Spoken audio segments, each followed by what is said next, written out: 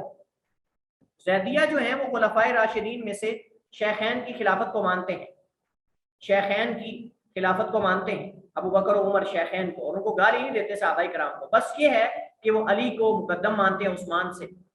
ان کے فضائل کو زیادہ مقدم مانتے ہیں، بس فضیلت میں ان کو مقدم مانتے ہیں۔ اس طرح اگر ہم خوارج میں چلے جائیں تو خوارج میں نے آپ کو بتایا تھا کہ جو عبادیہ ہیں، عبادی فرقہ جو اس وقت عمان کے اندر ہے، اس وقت جو عمان ہے نا، عمان، یہ جو مسقط اور عمان وغیرہ ہے، یہاں کی حکومت اور وہاں کے اکثر لوگ جو ہیں وہ عبادی ہیں۔ اب یہ خوارج میں سے زیادہ حق کے قریب ہیں، اور اگر ہم جو کلامی فرقے ہیں متکلمین کے، جیسے جہمیہ، معتزلہ، اشاعرہ، ہم نے کہا ان میں سے اشاعرہ ماتریدیہ جو ہیں یہ زیادہ حق کے قریب ہے، یہ زیادہ حق کے قریب ہے۔ لہٰذا جب یہ حق کے قریب اور دور ہونے کے اعتبار سے مختلف کیٹیگریز میں ہیں تو ہم ان پر ہر ایک پر کفر کا فتویٰ نہیں لگا سکتے۔ البتہ جو ان میں سے بہت زیادہ عقائد کے اعتبار سے مطلب اسلام سے دور ہیں، ان کے عقائد سارے ہیں کفریہ، تو ان کے بارے میں علماء نے جو فتویٰ لگایا ہے ہم بھی وہی ان کے بارے میں عقیدہ رکھیں گے، جیسا کہ باطنی ہیں، باطنیہ ہیں، قادیانیہ وغیرہ ہیں۔ اب یہ فرقے یہ کافر ہیں، ان کی باقاعدہ علماء نے، پوری امت کے علماء نے ان کی تکفیر کی ہے۔ جو باطنی فرقے ہیں جس میں کرامتہ ہیں، دروز ہیں، نصیریہ ہیں، انشاءاللہ یہ ساری تفصیل ہم پڑھیں گے۔ اس وقت نصیری فرقہ جو ہے یہ شام میں موجود ہے، سیریا میں، جو بشار الاسد، حافظ بشار الاسد اس کی رہنمائی کر رہا ہے، اس کی قیادت کر رہا ہے۔ اور دروز فرقہ جو ہے یہ بھی سیریا کے اندر موجود ہے، شام کے اندر، ایران میں بھی کچھ لوگ موجود ہیں۔ بلکہ یہ جو عربی ڈرامے اور فلمیں بنتی ہیں، ان میں جو تاریخ پہ انہوں نے ڈرامے بنائے ہیں، اس میں اکثر جو ایکٹرز ہیں وہ زیادہ دروز ہیں یا نصیری ہیں یا دروز ہیں، شام کے جو ایکٹرز وغیرہ ہیں ان میں سے۔ اسی طرح جو ہے وہ باطنی کرامتہ جو بیت اللہ سے حجر اسود چرا کر لے گئے تھے، باطنی فرقے، ان کی آگے پھر کئی قسمیں ہیں، اسماعیلیہ کے یہ آگے اقسام ہیں ساری۔ اس کے مقابلے میں کچھ فرقے ایسے ہیں جو حق کے قریب ہیں، اس وجہ سے ہم کہیں گے کہ جن کی علماء نے تکفیر کی ہے ان کے کفری عقائد کی وجہ سے وہ کافر کے ان کو شمار کریں گے، اور باقی جو ہے ان کے ہم جو فعل کفریہ ہے اس کو ہم کفریہ کہیں گے، ان کا جو عقیدہ کفریہ اس کو کفریہ کہیں گے، لیکن پوری جماعت کو ہم ان کو کافر نہیں کہہ سکتے۔ اب بات سمجھ رہے ہیں، ہم پوری جماعت پر، پورے فرقے پر اطلاق کفر کا نہیں کر سکتے، البتہ ہم یہ کہہ سکتے ہیں کہ ان کا یہ عقیدہ کفریہ ہے۔ جیسے ہم نے کہا تھا کہ شرکیہ کام کرنے والا ہر بندہ مشرک نہیں ہوتا، اس پہ جب تک حجت پوری نہ ہو جائے، تکفیر مطلق اور معین کا مسئلہ یہاں آئے گا۔ تو عمومی کسی فرقے کی تکفیر جو ہے وہ اس کے عقائد اگر زیادہ کفریہ ہیں تو پھر ہو سکتی ہے، جیسے باطنی اور قادیانی وغیرہ ہیں، لیکن بصورت دیگر جو ہے یہ درست نہیں ہے۔ مسلمانوں میں اختلاف اور تفرقہ بازی کا آغاز کیسے ہوا؟ نبی کریم علیہ السلام کی آپ کے جو دورے آپ کے عہد نبوی میں صحابہ میں اختلاف ہو جاتا تھا، جیسا کہ ہم نے فقہ کے اندر ہم نے پڑھا تھا، آغاز میں تاریخ فقہ میں نے چیزیں ذکر کی تھی، اختلاف ہو جاتا تھا، کوئی بڑی بات نہیں ہے صحابہ کرام کے درمیان، لیکن نبی کریم تک جب بات پہنچتی تو اختلاف ختم ہو جاتا تھا، اللہ کے نبی السلام تک وہ مسئلہ پہنچنے کے بعد اختلاف ختم ہو جاتا تھا۔ یہ ایک جزوی اختلاف ہوتا تھا، وقتی ہوتا تھا۔ رسول کریم کی وفات کے متصل فوراً بعد صحابہ کرام میں کئی مسائل میں اختلاف ہوا، لیکن یہ معمولی اختلاف تھا جو وقتی تھا، اور اس کے بعد ایک رائے پر صحابہ متفق ہو جاتے تھے۔ جیسا کہ رسول کریم کی وفات کے بارے میں حضرت عمر رضی اللہ تعالیٰ عنہ مان ہی نہیں رہے تھے، نبی کریم کی وفات کے غم میں حضرت عمر اپنے ہوش کھو بیٹھے تھے، فرماتے کہ جو بندہ یہ کہے گا کہ نبی اسلام فوت ہو گئے میں اس کا سر تن سے جدا کر دوں گا، وہ تو اللہ سے ملاقات کرنے گئے ہیں، واپس آنے والے۔ تو یہ اختلاف ہوا، لیکن جب حضرت ابو بکر رضی اللہ عنہ نے قرآن کی آیات پڑھی تو عمر کو یقین ہو گیا، اختلاف ختم ہو گیا۔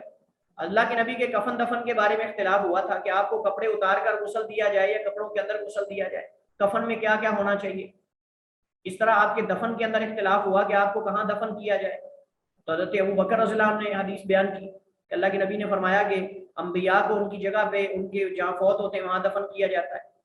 تو اتفاق ہو گیا. اس کے بعد خلیفہ کے تعین میں انتخاب میں اختلاف ہوا لیکن وقتی تھا, ختم ہو گیا. اس کے بعد ابو بکر کے ہاتھ پر سب نے بیعت کر لی. اس کے بعد جیش اسامہ کے بارے میں اختلاف ہوا کہ اللہ کے نبی نے حضرت اسامہ بن زید کو بھیجا تھا لشکر دے کر حضرت زید بن حارثہ کا بدلہ لینے کے لیے جنگ موتا میں جو شہادت ہوئی تھی صحابہ کی. تو کیا اس کو روانہ کیا جائے یا ابھی روکا جائے, کیونکہ مسلمان ابھی تک تو نبی کی وفات ہے, نبی علیہ السلام کی, اور ابھی آغاز ہے, ہو سکتا ہے کوئی کافر حملہ کر دیں, تو ہم لشکر اگر بھیج دیں گے تو مدینہ کا دفاع کون کرے گا. اس میں اختلاف ہو گیا. حضرت عمر کی رائے یہ تھی کہ جیش اسامہ کو روانہ نہ کیا جائے. حضرت ابوبکر رضی اللہ عنہ تعالیٰ فرماتے تھے کہ میں نبی علیہ السلام نے جو حکم دیا ہے اس کو میں روک نہیں سکتا. وہ آپ واقعہ معروف ہے, جانتے ہیں. پھر انہوں نے روانہ کر دیا, اللہ نے برکت پیدا کر دی ابوبکر کے اجتہاد میں. وہ فتح یاب فاتح بن کر آئے اور ساتھ مال غنیمت بھی لے کر آئے. مانعین زکوٰۃ کے بارے میں کیا جہاد کیا جائے یا نہ کیا جائے, اس پہ اختلاف ہوا ابوبکر اور عمر کے درمیان, بعض صحابہ کے درمیان. لیکن اس کے بعد حضرت عمر کا سینہ اللہ نے وسیع کر دیا, سینہ کھول دیا, تو وہ بھی ابوبکر کے ساتھ موافق ہو گئے. اسی طرح وہ جو دوسرا مسئلہ تھا, پہلے بھی میں نے ذکر کیا, قرآن کو جمع کرنے کا مسئلہ, اس کے اندر بھی اختلاف ہوا ابوبکر رضی اللہ عنہ کے دور خلافت میں. اس کے بعد اتفاق ہو گیا. لیکن ان مسائل میں اختلاف کا اختتام فوری طور پر ایک رائے پر اتفاق کرنے سے ہو جاتا تھا, اور ہوا ہے. اس کے بعد اختلاف بڑھتا گیا, اس کا دائرہ کار وسیع ہوتا گیا. حضرت عثمان بن عفان رضی اللہ تعالیٰ عنہ کے عہد خلافت کے آخر اور علی رضی اللہ تعالیٰ عنہ کے عہد خلافت کے آغاز میں باقاعدہ مخالفین اور مفسدین میدان عمل میں آئے, جیسا کہ خوارج ہیں, رافضہ ہیں, جس کی تفصیل ہم گزشتہ سیمسٹر میں پڑھ چکے ہیں. تو یہ تفصیل ہے اس کی. اس کے بعد پھر اختلاف بڑھ گیا, قدریہ, جبریہ اور یہ ساری چیزیں جو ہے وہ سامنے ہیں. اختلاف امت کے چند مظاہر, یعنی وہ مقامات جہاں اختلاف ہوتا ہے, یہ مظاہر سے مراد وہ مشاہدات اور مقامات ہیں. یا تو عملی اختلاف ہوگا یا عقدی اختلاف ہوگا, یعنی عملی اختلاف ہوگا یا علمی اختلاف ہوگا. عملی اختلاف کی دو قسمیں ہیں, یعنی عملی اختلاف مطلب باقاعدہ تلواریں جنگیں ہوئی, تلواریں نکل آئیں نیام سے, ایک دوسرے کے خلاف اسلحہ تان لیا گیا, یہ عملی اختلاف ہے جن کے سبب مسلمانوں کے مابین جنگیں ہوئی. اور یہ اختلاف دو طرح کا ہے, یا تو عقیدے میں ہے یا سیاست میں ہے. عقیدے میں اختلاف جیسے رافضہ سے ہوا, معتزلہ سے, شاعرہ, خوارج وغیرہ, ان سے اختلاف ہوا حضرت علی کا. اس کے بعد خلافت بنی امیہ میں جو بنو امیہ کے خلفاء تھے وہ خوارج کے خلاف لڑتے رہے, معلب بن ابی صفرہ کی قیادت میں, ان کے بیٹے یزید کی قیادت میں. تو یہ جنگیں ہوتی رہیں. آپ نے تاریخ کے اندر یہ پڑھا ہوگا, نہیں پڑھا ہوگا تو پڑھا ہے, نہیں پڑھا تو پڑھ لیں. تو بہرحال یہ ایک تفصیل ہے جو تاریخ کے اندر موجود ہے. تو یہ عقدی اور سیاسی اختلافات ہیں. سیاسی اختلافات جیسے بنو امیہ اور بنو عباس کی جنگیں آپس میں ہوئی, اختلافات ہوتے رہے, قتل و غارت تک بھی سلسلہ پہنچا, بہت زیادہ لمبا چوڑا اختلاف ہوا. اس کے بعد بھی بادشاہوں کے درمیان اختلافات ہوتے رہے, بادشاہوں کے درمیان اختلافات ہوتے رہے مسلمانوں کے درمیان, جیسے کہ اشبیلیہ کے اندر, اندلس کے اندر اشبیلیہ, قرطبہ, سرخستہ, اور جو ہے وہ یہ جو دیگر علاقے ہیں اندلس کے, جو الگ الگ بادشاہتیں بٹی ہوئی تھی, بادشاہوں کا نظام تھا. ایک ہی اندلس کے اندر پتہ نہیں 20 بادشاہ تھے. تو سرخستہ کا ہے, کوئی قرطبہ کا ہے, کوئی اشبیلیہ کا ہے, کوئی جو ہے وہ کسی اور علاقے کا ہے, جزیرہ خضراء کا ہے. الگ الگ جو ہے وہ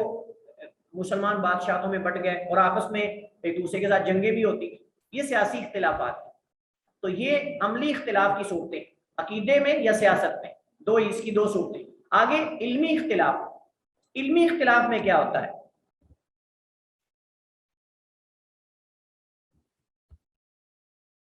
علمی اختلاف میں جو فقہاء کے درمیان, علماء کے درمیان اختلاف ہے. اب اس کی دو صورتیں ہیں, جیسے ہم نے پڑھا تھا فقہ کے تاریخ میں آغاز میں,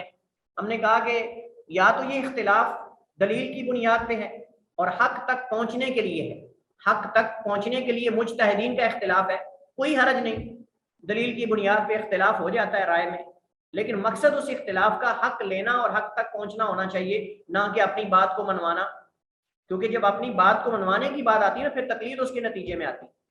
جس کے نتیجے میں تقلید وغیرہ سامنے آئی. تو یہ اختلاف ایک اعتبار سے قابل تعریف اور ایک اعتبار سے قابل مذمت ہے. ایک اس اعتبار سے قابل تعریف ہے کہ اس سے امت کے مسائل میں جو مسائل پیدا ہوتے ہیں اس کو حل کرنے میں وسعت پیدا ہوتی ہے, اور ایک اعتبار سے مذموم ہے کہ تقلید سامنے آتی ہے. تو اگر تو دلیل کی بنیاد پر ہو اور حق کی طرف لوٹنا مقصود ہو, حق تک پہنچنا مقصود ہو, اس مسئلے کے اندر حق کیا ہے یہ جاننا مقصود ہو, فریقین کا تو پھر کوئی حرج نہیں. اس میں تو صحابہ کرام میں بھی مسائل میں اختلاف ہوا ہے، ائمہ کے درمیان بھی ہوا ہے. لیکن اگر یہ ہو کہ میرا مسلک ہی حق ہے اور دوسرے کی بات سننا گوارا ہی نہ کی جائے، اپنی ہی سنائی کی سنانا مقصود ہو، تو پھر یہ قابل مذمت ہے. یہی ہے جس کی حدیث میں مذمت کی گئی اور تفرقہ بازی اور اختلافات سے ڈرایا گیا ہے. واللہ تعالی اعلم واحکم. صلی اللہ وسلم علی نبینا محمد وعلی آلہ وصحبہ وسلم.